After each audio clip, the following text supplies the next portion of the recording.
I have on my show the author of this book, Memoirs of a Highland Park Player, Mr. Ron Rivers. It's good to see It's you. good to see you again. It's been a while. It's been a while. It's been like 30 years. My goodness, I yes know, indeed. and you look the same. Well, thank you. You do too. Oh, please. Well, thank you. I'm a senior citizen now. I was a young chippy when I was teaching at Highland Park back in the Yes, you day. were. Yes, you were.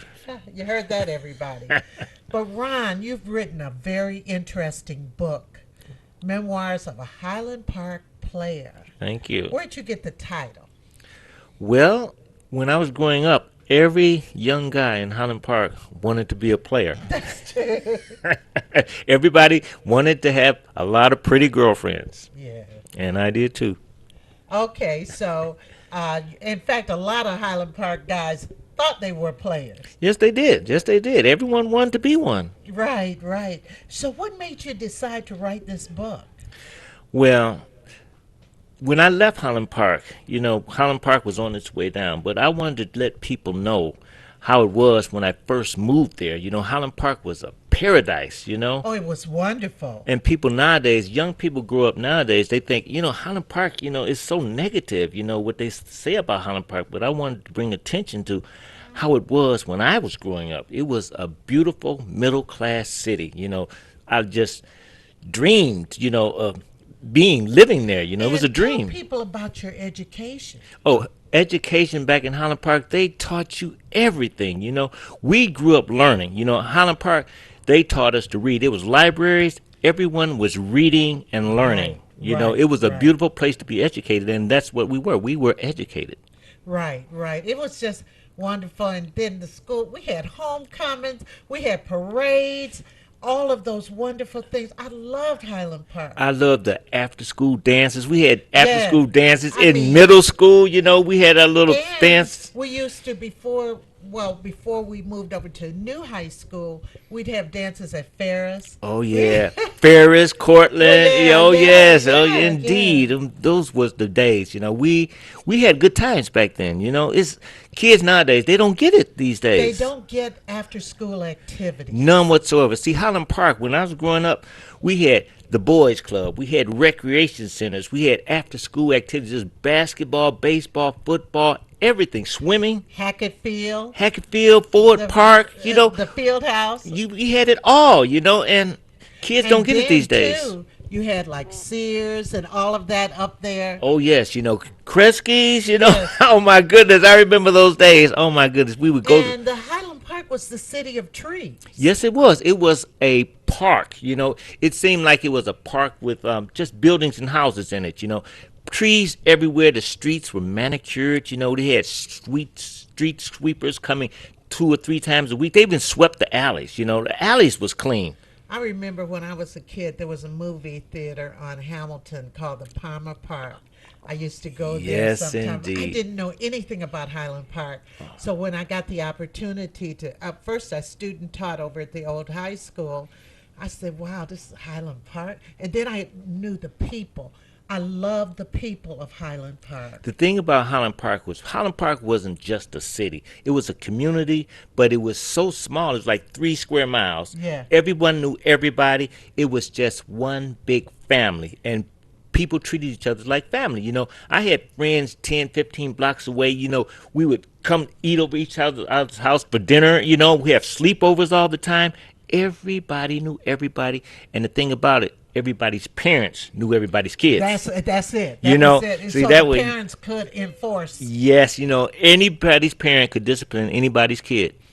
Tell me, are the names in here real? As he tells a lot of stories of situations and circumstances, and he gets in the beauty of the city and the community. So can you? Were some of all these names real? The publishers told me I couldn't put real names, because people could come back, and they would demand royalties, So I had to change the names of most of the Because I people. was trying to guess who was this, who is that? I said I know them. The people, the people that read the book that lived in Highland Park, they know who it is. They know who it is. They know who they are. They know who I'm talking about. More so than the people who live in Highland Park. people would get something from all around about this book because it does have that community. It does have stories that a lot of people in small urban areas or bigger urban areas can relate to. Definitely. But one thing I noticed about some of the people I met when I first came to Highland Park as a teacher, they didn't know anything outside of Highland Park about the city. I said, oh, something's over on Joy Road, and they said, where's that? The thing about Highland Park, everything the Parkers needed was in Highland Park. We had three movie theaters. We had the Palmer Park Theater, we had the Crim Theater, we had the 6 Mile Theater. We had three movie theaters. We could shop in Highland Park. We didn't have to go anywhere. All the shopping was there. Everything we needed was in Highland Park. We had a Brown's Creamery where you can go and get ice cream and muffins and cakes. We had our little restaurants. And there were jewelry stores. Jewelry. We had it was like a city with nothing but stores and shops and homes. and homes. You didn't have to go anywhere. Everything. It was a middle class city that had everything that a person needed. You didn't have to go anywhere. You didn't have to go out of the city to get what you wanted. Well, Ron, how can people get your book? You can get my book at Barnes and Nobles, or you can get it online At Amazon. Amazon, ArthurHouse.com. You can get it downloaded to your phone, your app. Right. It's a Kindle book. Yes. Oh, gosh, Yes. wonderful. I need to ask you to tell the audience quickly one story that you relate in the book. One story. Yeah. There's just so a- many stories. I know. Give me one. Okay. When we were kids, Highland Park used to have the recreation center would allow us to go to free camp for 2 weeks. So we all go out to camp for 2 weeks, and this camp had everything. It was like 15 cabins, and they would take us horseback riding, swimming, skating, for 2 whole weeks, all the food you can eat, And one time we was they took us horseback riding, and we were like wild kids, so they weren't used to Highland Park kids. So we would get on the horses. Kids with a lot of life. A lot of life. Okay, a whole lot of life. So what we did was say, all right, let's make these guys chase us. So we would take off, 6 of us, take off and make the counselors chase us like we was cowboys and Indians, And we would just run away from them, and they got so upset. They made us get off. We rode about half a mile.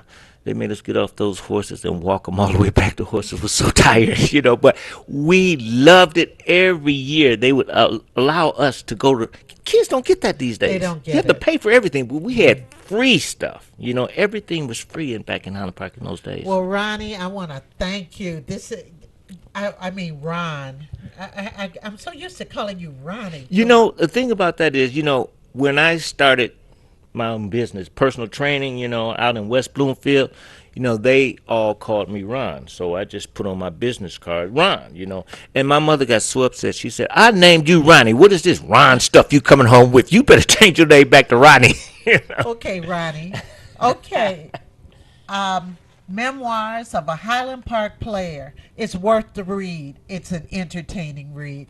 Thank you so much for visiting us this morning. Thank you. I'm glad to be here. Oh, I'm glad you're here. We'll be right back with the rest of Table Talk.